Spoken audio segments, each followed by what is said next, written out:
it's Ian again from Vintage Tupperware. Again with a broken arm. Long story. I wanted to go over some of the things for my people on X with a quick video that I've used for the last 35 years of treating patients all over the world in 4 or 5 conflict areas. Many times I was alone and I had just my own gear that I could carry with me. So I will show you some of the things over the next few videos. You'll see, if you follow along, what I carry and why I've carried it. Because I've tried so many things over 35 years. But I will show you. Okay, before I get into these packs, I want to let you know that each of these I bought. None of this is sponsored. These were all bought by me. As a matter of fact, I bought each of them several times. I've gone through using them up and trashing them or getting blood on them or something that I couldn't clean off and replace on my own. I will include the links as of today, July 11th, 12th, where you can get stuff like this and each of the contents when I go through the contents where I would advise you can get it. Okay, the first thing I do is what I wrote in my first book in 2000. I wrote the first book on tactical medicine and law enforcement in 1999 actually. I wrote, I think I used the phrase, I'm pretty sure, tier your gear. And what I figured out is to have 3 levels of stuff, medical stuff that I was gonna carry on me, have immediately available, and then have in my vehicle available if I needed it. So I could set up my mobile transfer station at the, the casualty control point or whatever I was going to send the patient off to. First, what I do today, actually I had on my belt an hour ago, is something like this. There's just a little tiny pack I got off of Amazon.com. Goes in the belt. It's got our normal attachment flaps on the back. In it, I usually use stuff just to control bleeding, not even to manage an airway. One of the things that I will show you as we go through this is the more experience you have as a medic, the more patient contacts you have, you'll find the less equipment that you need to accomplish the task. It's just like using weapons. You can hand someone an old World War II rifle that's an expert marksman, and they would probably, after the second shot, be hitting the bullseye. It's the same thing. It doesn't matter. It's what you do with what you have. This would be what I call my first line gear, this little tiny pack. Be mainly bleeding, which I would use to stop. And again, I got it off of Amazon.com. It's pretty generic. This second pack is the same type of stuff. It's for bleeding control.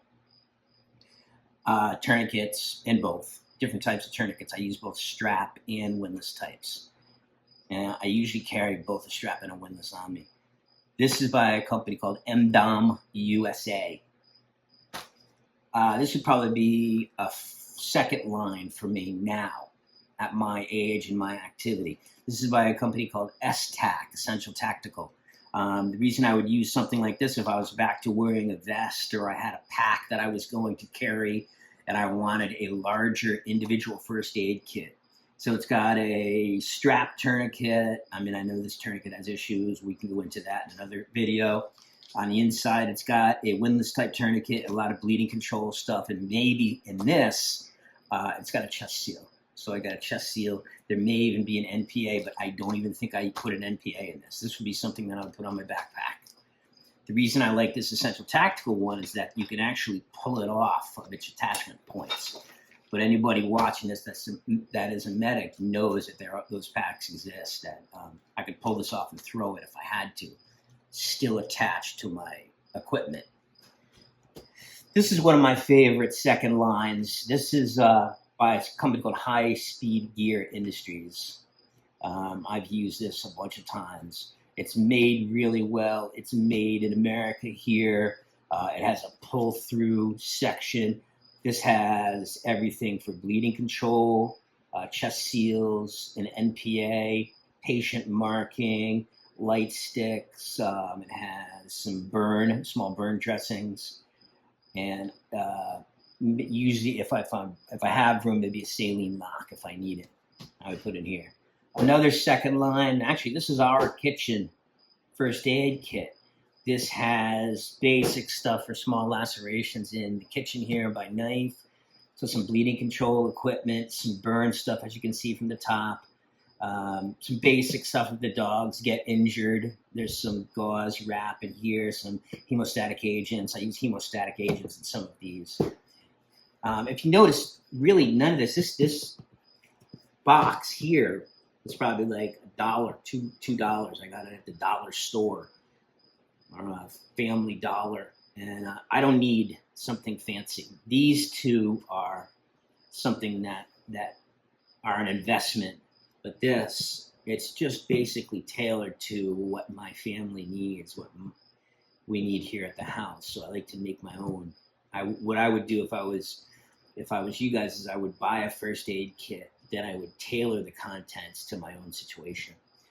This last would be a second line also. It's actually from my truck. I took it off the headrest. It's just a Chinese-made, usual Amazon case that has some advanced stuff in it and some bleeding control. As far as like some advanced stuff, I would put some epi in here. I might put some nitro. Just something that I figured in my situation that I would need. Maybe some Benadryl as far as meds. And this would be my third line. This would be my bag that I keep in the vehicle, any vehicle that we go in if we're going to go on a trip. This is an M9 copy. This is the kind of bag that I carried most of my career. Actually, I didn't carry. I left it in the vehicle.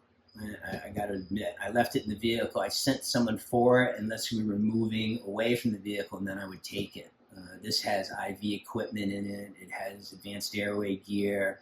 It also has injectable medications in it up to a point where there's antibiotics, high dose for antibiotics. There's some transacinic acid in here for bleeding control, and some special fluids. But all these things I will show you in the future, and the contents and why I used each of the items.